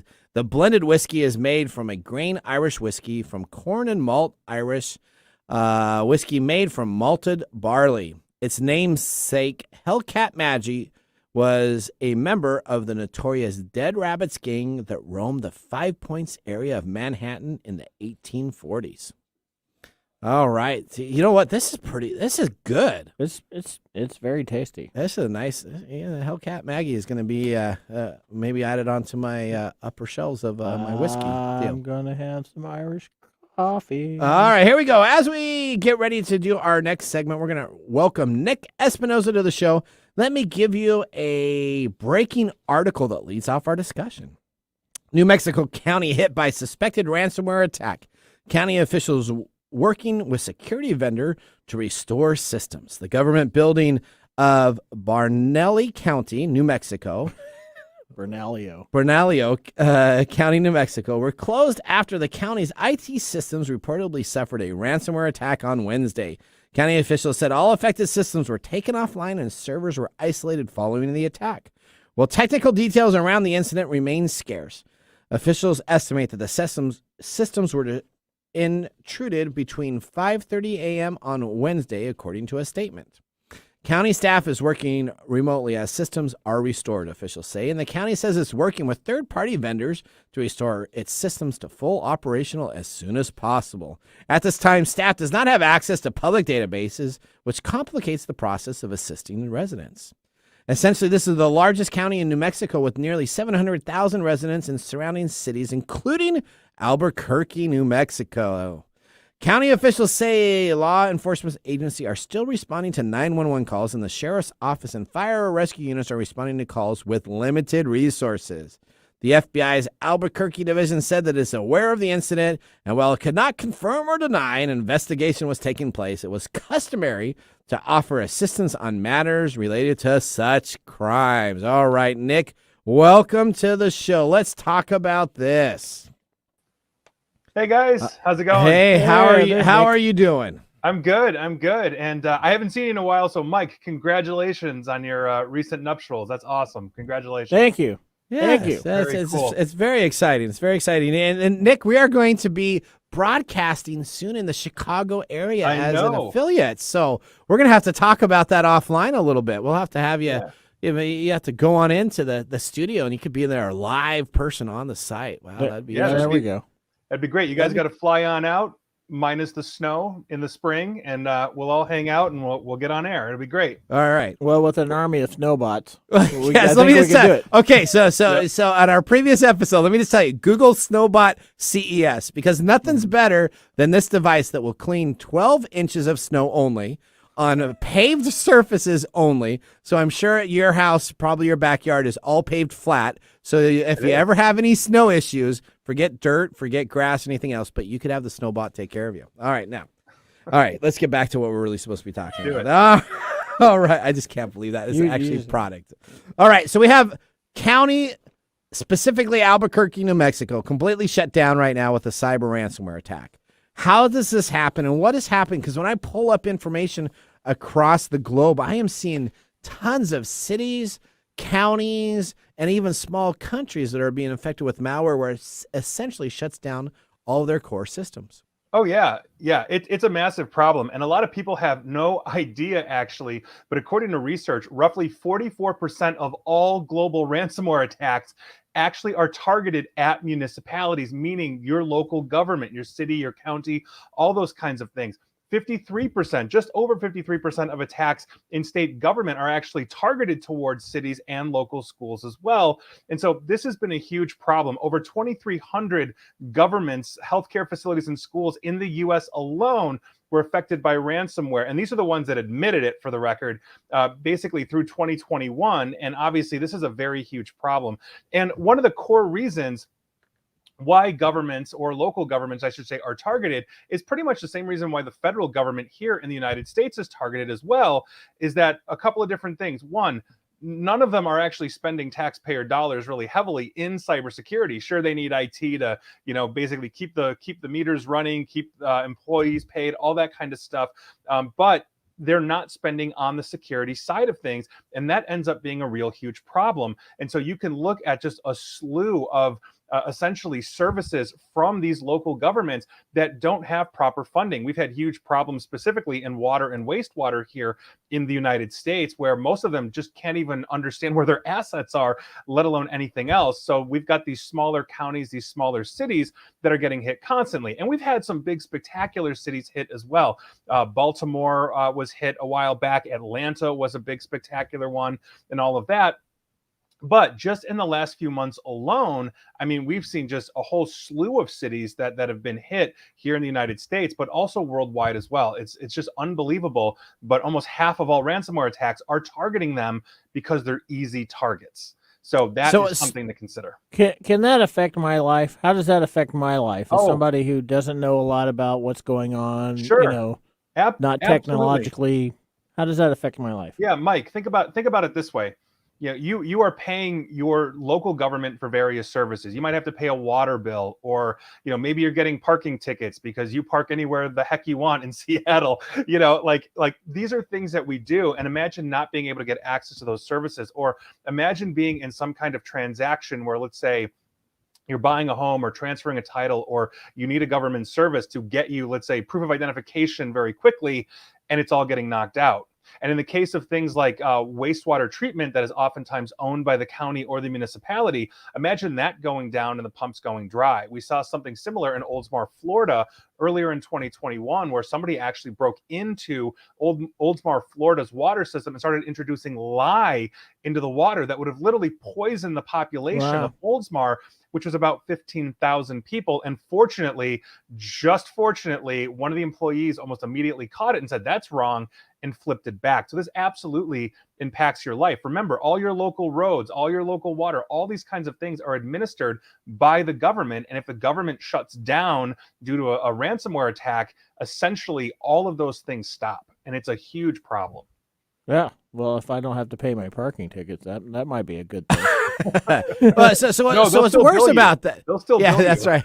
Yeah, so they'll just keep on going and adding I never experienced parking tickets, but I lived in Arizona, in rural Arizona, almost my whole life. Yeah, and I got to Seattle. Yeah, in 2012, and in 2013, 14, no, maybe it's 15. I got my first parking ticket. I was like, "What the hell is this?" You gotta pay. So what's even worse is what happens is most of these principalities have a lot of information on you too, right, Nick? They normally don't just have your name and what you're paying for. They normally have like Social Security information. They normally have additional information of the properties you've been at previously than where you're currently at. Okay. And so when it happens in these type of situations, is that then it becomes ransomware. So Nick, let me ask you about this. How many people end up on these towns that they disclose? How many of them are just paying the ransomware, hoping to get the information back? Or is it a 50-50 split? Or is it a lot of the times where they don't pay it and they have to try to restore stuff? What happens when New Albuquerque, New Mexico specifically, we can talk about, what are they going to do to make sure that they get the information back securely and not have any issues to move forward with? Right. Well, the unfortunate part of the situation is that a lot of these smaller municipalities simply don't have the cash on hand to actually pay the ransoms. And what a lot of people don't realize is that you can actually negotiate with the terrorists, if you will, to basically pay that down. The default stance of the U.S. government, FBI, et cetera, is we don't negotiate with terrorists, but in this case, here we are. And so oftentimes what we see are essentially having to scrap and redo things, or they're able to knock down the payment to a point where they can afford it. But it really is hit or miss. And so many of these simply just can't afford it. And so they're going to backups. Sometimes they don't have good backups. Sometimes they simply miss data. I mean, it's a huge problem. There's no real set answer to this. But a county like Barranquilla, I think is how you pronounce that. A county like that may actually, because of Albuquerque, because of the tax dollars and revenue that Albuquerque, a city of that size, is going to bring in, odds are they're going to pay that. Now, the thing that a lot of people don't understand too is that these groups do a lot of reconnaissance. And so they are trying to find vulnerable cities that, let's say, are not spending a lot of money on cybersecurity or not watching the barn or are simply not up to date. Government tends to pivot and move a lot slower than private corporations that can pivot on a dime and say, yeah, we're putting money into this, we're putting into this now.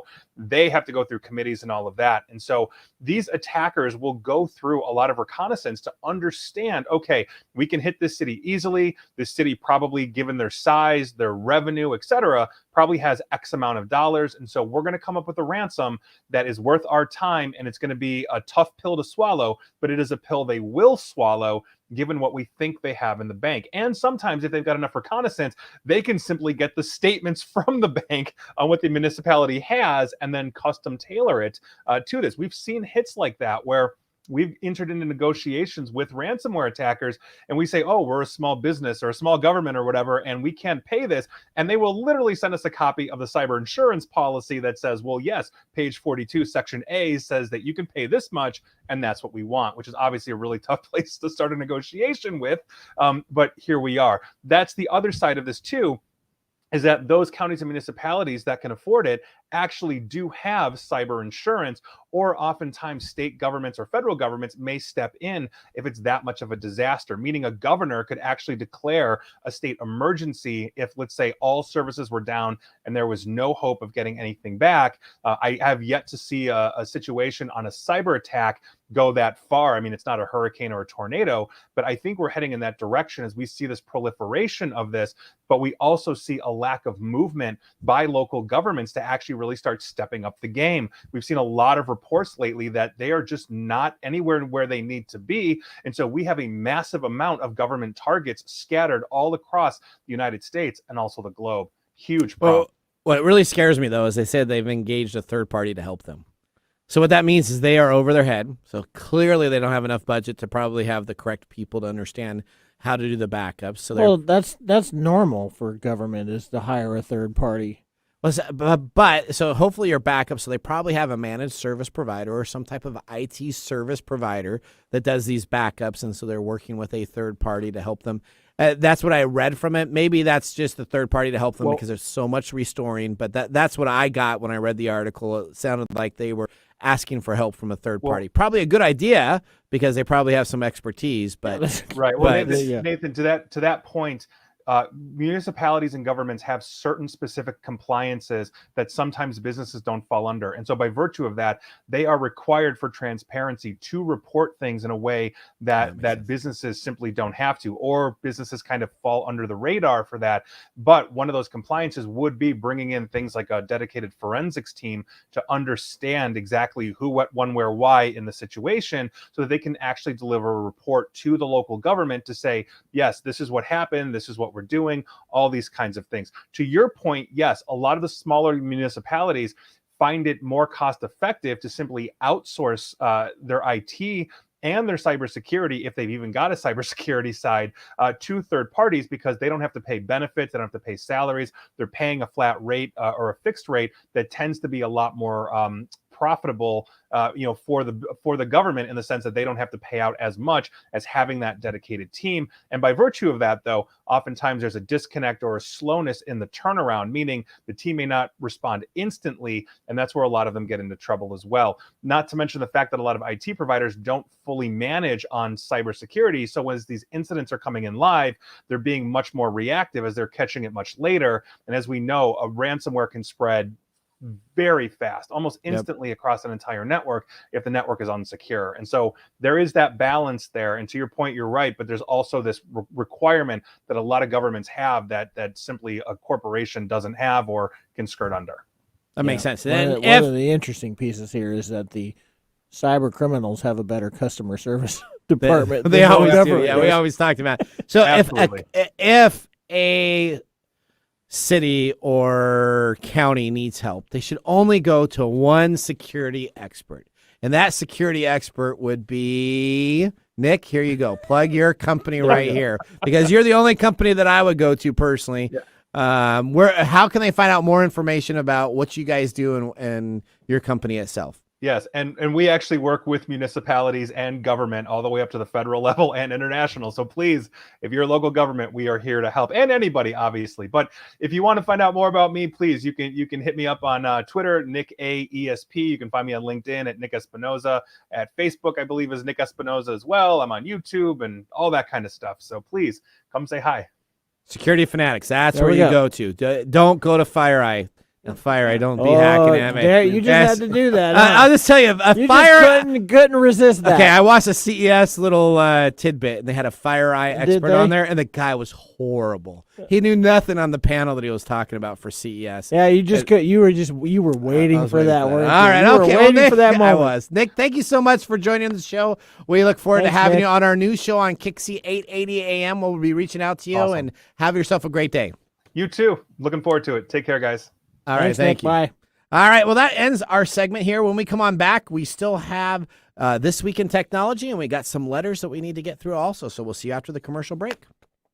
Hey, Mike. What's up? Hey, with 2022 coming along, guess what? We got some news to announce. What are we going to announce? Well, we are announcing that we are going to be continuing to broaden our show, and we're moving to Kixie 880 AM KIXI. Starting January 11th. We are going to be on Tuesdays from 3 to 4 p.m. But don't you fear, because everybody at KKNW will still continue to have our show broadcasting on Saturdays for the 2 hours. And, of course, our replay options on Thursday morning. Awesome. Hello, my name is Arthur, and my life's work is connecting people with coffee. Story Coffee is a small batch specialty coffee company that uses technology to connect people to each product resource, which allows farmers to unlock their economic freedom. Try our Medium Roast Founder Series coffee, which is an exotic bourbon variety that is smooth, fresh, and elegant at storycoffee.com. That's STORI coffee.com. Today you can get your first bag free when you subscribe at storycoffee.com with code TechTime. That's STORI coffee.com. And now, let's look back at this week in technology. What happened to the cat violin thing? He said he didn't like the violin. I had some feedback horrible. that the violin wasn't really good. So now we have a little X-Files type like music. That sounds a little otherworldly. Yeah, you like that? Okay, here we go. All right. The violin. Let's talk about January 7th, 1927. The first day of the Transatlantic phone service. Now, we think phone service is just something like, oh, everybody has phone, they can get it.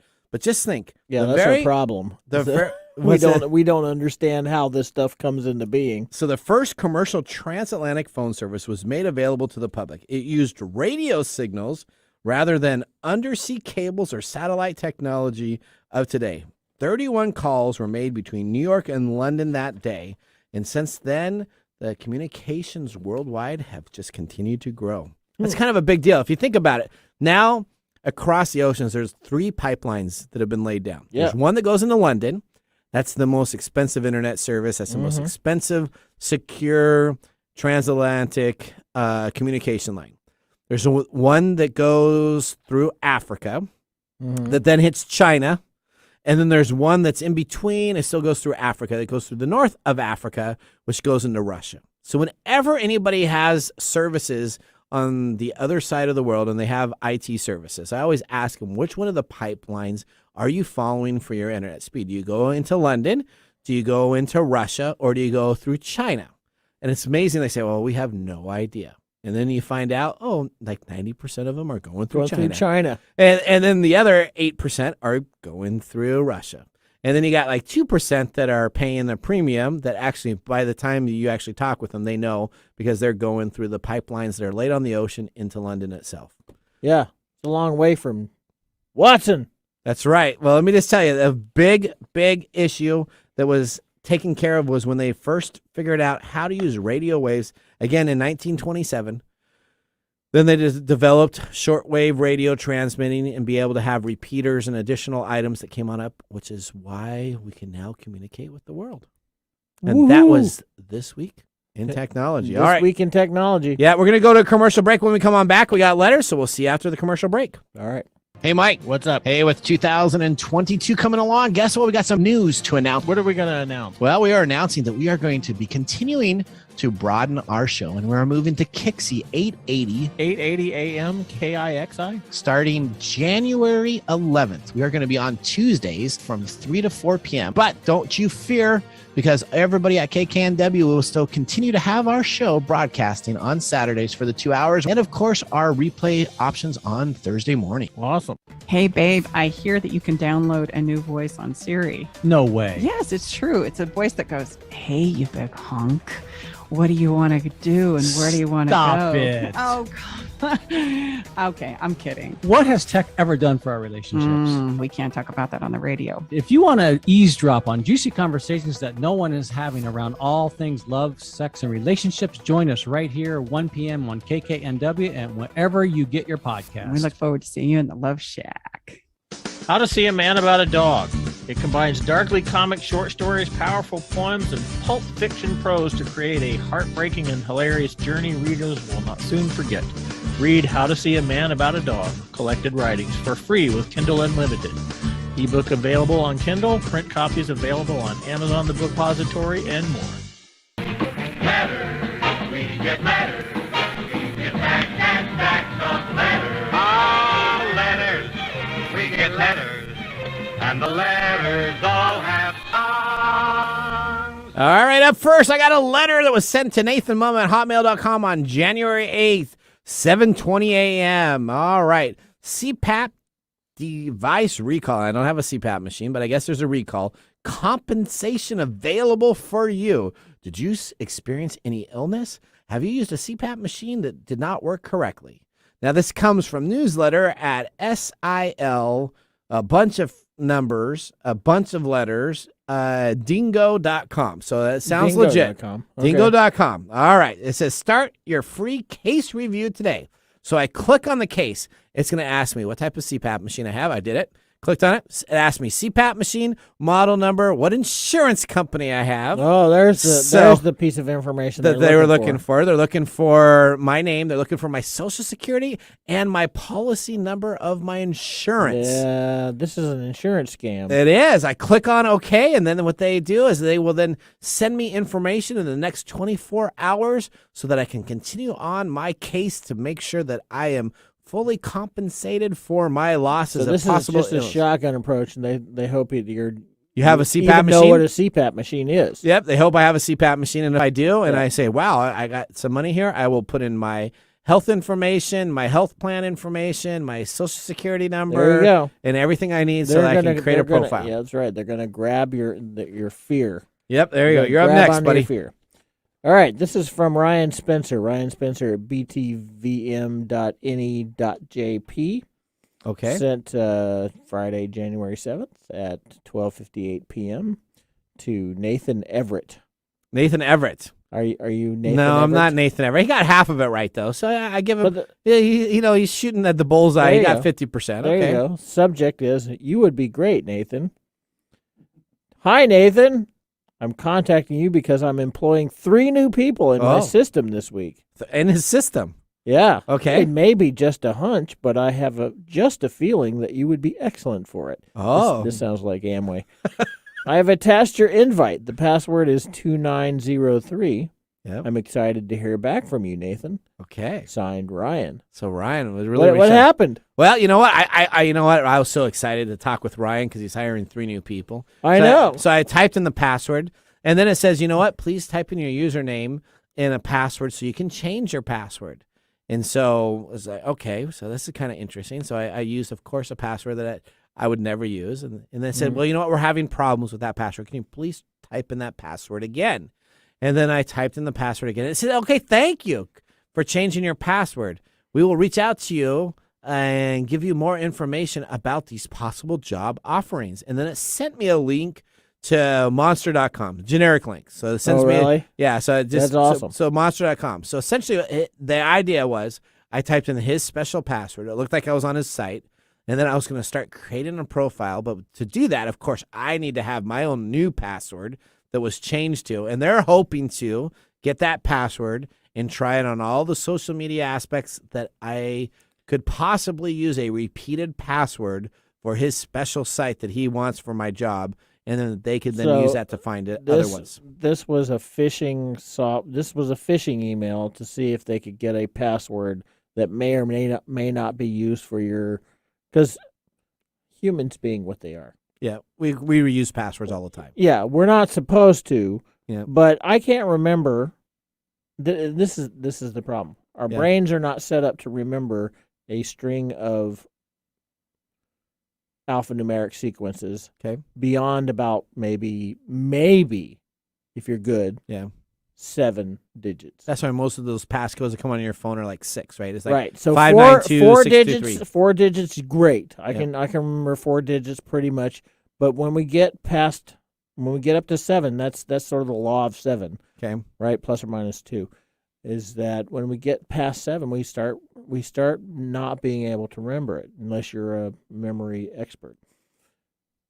So we offset that by using the same passwords, and this is something that these folks take advantage of all the time. All the time. That's correct. All right, I'm going to let you read the last one. I got one here that was okay, but I'm going to let you read the last one because this is very, very interesting. Okay, so this was from Facebook. Yes, it And was. it just says Facebook. It just says Facebook. Facebook. It has no at facebook.com or nothing. It just says Facebook. Yep. Sent Friday, January 7th to Nathan Mumm. Subject: someone tried to log into your account, user ID Nathan Mumm. Facebook: hi Nathan Mumm. A user just logged into your Facebook account from the new device Samsung S21. We are sending you this email to verify it's really you. Now I get these all the time. Okay. I get these all the time when I am accessing my Facebook from my phone or my computer, and I always get this little email from somebody that says, hey, were you the one that's trying to log into this? So this is what this is. And it looks like the user, and it's yes, it's me. All right, so it says yes and no. So actually flip over the page here, and let's actually take a look at what actually happened. Let's take a look. So it does look very good like what Facebook would do to alert to it. But when I actually hover over the button, it doesn't send it to Facebook. It actually sends it to where? Unrecognized activity, Facebook at gmail.com, subject equals Facebook at where?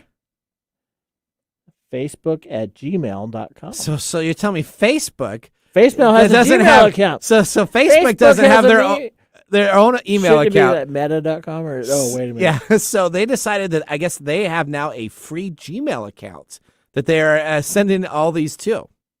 So if I clicked on it, it actually looked very legit. But when I hovered over the link itself, it actually said Facebook@gmail.com. Facebook is smart enough of a company to have their own Facebook.com. I think it's awesome that Facebook uses gmail.com. That doesn't have a free service. You can see in there that there's a lot of other additional characters that are added. Yep. And so essentially when I click on that button, it will actually say, we just want to confirm that you logged in, and please type in your username and password. Is that what happened? That's exactly what it does. And then it has a nice Facebook-looking screen. And if you don't know the difference and click on that link and you say, yes, I did click on it, and it comes on out, well, please type in your username and password, they would just have stolen your Facebook username and password. So we were talking about this in our production meeting, is that letters is not really something that the younger audience really enjoys. And one of the prospects was that younger users are more attenuated to understanding these type of scams. Do you think that's true? I do, yeah. So they would just delete this. They wouldn't even take the second to look at it. They're like, who cares? I don't care that you're telling me that I logged in with this device. I don't care. Delete it and say it's no big deal. So why is it a big deal for because for the older generation? I don't give a crap about this stuff. Okay. I'm very non-committal when it comes to any of these things. Anytime anybody sends me crap on the email, I have so many emails that I don't even open because it's dumb stuff. Generation X and baby boomers want to follow a process. And so if this process allows us to hit yes to be okay, I found out just in the technology world, we want to follow a process. We want to complete the thing. We want to check mark it and say that it's done. This essentially gives us that ability. Okay. Do you think it's that, or you think it's because Gen Xers and baby boomers don't really understand the tech, so there's more fear? I don't know if that's that necessarily. All right, well, we're going to need to go to a commercial break. When we come on back, we're going to go right in and talk about this awesome Lenovo ThinkBook Plus Gen 3 computer. All right, we'll see you right after the commercial break. Hey, Mike. What's up? Hey, with 2022 coming along, guess what? We got some news to announce. What are we going to announce? Well, we are announcing that we are going to be continuing to broaden our show, and we're moving to Kixi 880 AM KIXI starting January 11th. We are going to be on Tuesdays from 3 to 4 p.m. But don't you fear, because everybody at KKNW will still continue to have our show broadcasting on Saturdays for the 2 hours, and of course our replay options on Thursday morning. Awesome. Hey, Mike. Yeah, what's going on? Hey, do you ever feel tired, have a headache, or maybe a little bit under dehydrated? Yeah, I get told that I need to hydrate more often. Guess what, Mike? I have a solution for you. What is it? Hydronic Hydration. The electrolyte power drink packets are available for you now. Started in the midst of the pandemic, the founder of Hydronic Hydration, a frontline healthcare worker, started developing constant headaches. Do you know that most powdered drinks on the market have tons of sugar and caffeine, especially those Rockstar and Gatorade substitutes? Yeah, like you drink. So I'm going to need to change. So what did the founder do? Well, that's why he created Hydronic Hydration, sugar-free, keto-friendly, plant-based, antioxidant-rich, electrolyte powdered packets for daily use, containing all the essential vitamins and minerals with a refreshing taste. Their product contains elderberry, which has immune-boosting properties for supporting during cold and flu season. Hydronic Hydration electrolyte powder packets can also fit in your bag or suitcase when traveling. Your busy days in 2022 can change.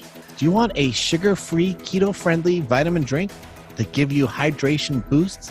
If so, give Hydronic Hydration a try. You can visit the website at www.hydronichydration. It's www.hydronique hydration.com. That's the word hydration and unique mashed together. Or you can search for Hydronic Hydration on Amazon.com or on their own website at hydronichydration.com. What we found on the web. Welcome back to Tech Time with Nathan Mumm. Let's take a look at what we found on the web. Now, we talked about this.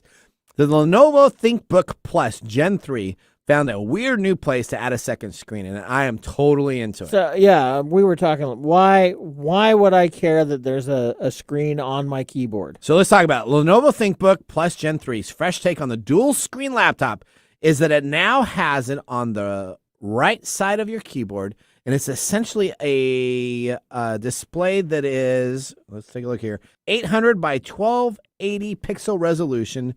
That's equivalent of putting your tablet down on your screen. So think if you have a tablet, a standard size tablet. Mhm. It is now built into your keyboard.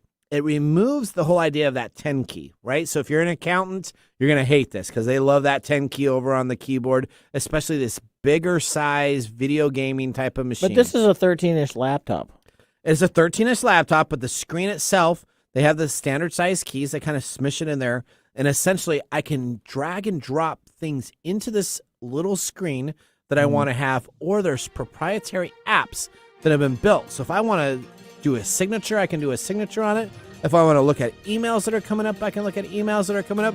If I want to use it as a second screen and have just information on text, I can have it there. It'd be fantastic for TechTime Radio. If I wanted my show notes to be there, I could just have it right here on the computer. I could be watching the live streams, and I could just go through and read the notes. It is the best idea I have ever seen. Okay. All right. Well, I'll take your word for it, because Okay. I'm still having trouble imagining this. Oh, we'll little talk about this display. all the time tonight at our post-dinner event. All right. Well, we're going to have to talk about our pick of the day. It is the Hellcat Maggie, Irish Hell-Raised Born.